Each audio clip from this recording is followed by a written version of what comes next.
Uganda's made great investments in the power subsector. Today, the generation side is able to ensure or assure the country about 1,600 megawatts of power. That's against a demand that's below 1,000 megawatts. So the biggest challenge today is evacuating that power to where it's needed. And effort is being done to make investment in transmission.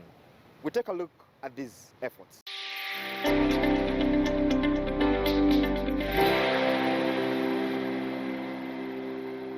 Over the past 7 years, Uganda's made great investments in the power generation. Indeed, as of 2019, the country had 32 hydropower plants with installed capacity of 1,667 megawatts, against a demand that hovers around 600 megawatts. This is all before Karuma Dam, the 600 megawatt dam and the largest, comes online.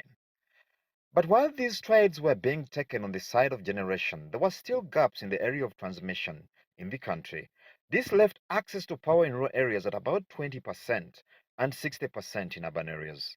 Such realities are now feeding into the critical sector players' strategic decisions, with power distributor Umeme, for instance, prioritizing transmission and building of substations as it looks at evacuating more power to users.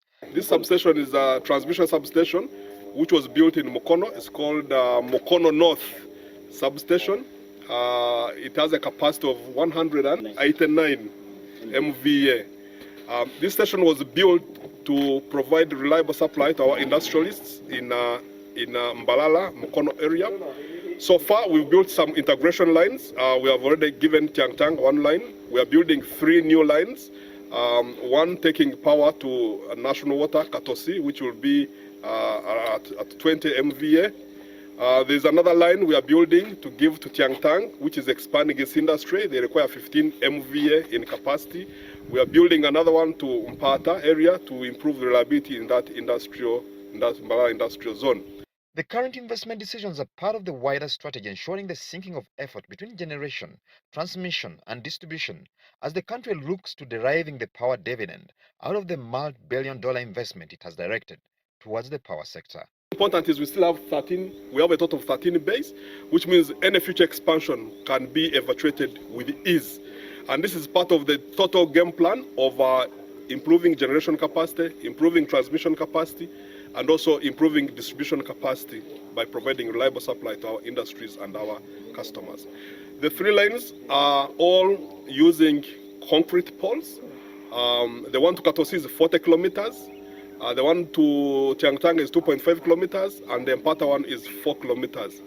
All ready for stringing of the conductors. The total project investment cost is $1.6 million. Indeed, Umeme is not alone in this effort, but with support and participation of other sector players. A substation was constructed by Transmission, Uganda Electricity Transmission Limited. So it is stepping down power from 132 kV to 33 kV. So our mandate is to pick power from this substation, and a number of lines have been constructed. I'll take you through and I show you the lines that have been constructed, and we still have more that we are constructing to end by end of this year. This drive has, however, not been spared the general impact that the current epidemic has had on business. Just to note that the project should have been completed. I know National Water wants its line like yesterday. Tiangtang wants its line like yesterday.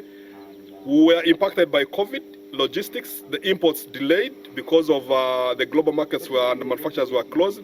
But we are glad the items are already on sea, and we have committed to complete these projects before the end of this year. As you can see, all the poles are up. All we are waiting for is to string the conductors. As it is today, Uganda has committed billions of dollars towards power generation. This has resulted into a situation where the country produces more power than it can consume. Attention now is on taking this power to where it is needed, as indeed there are still many Ugandans and businesses that cannot access power.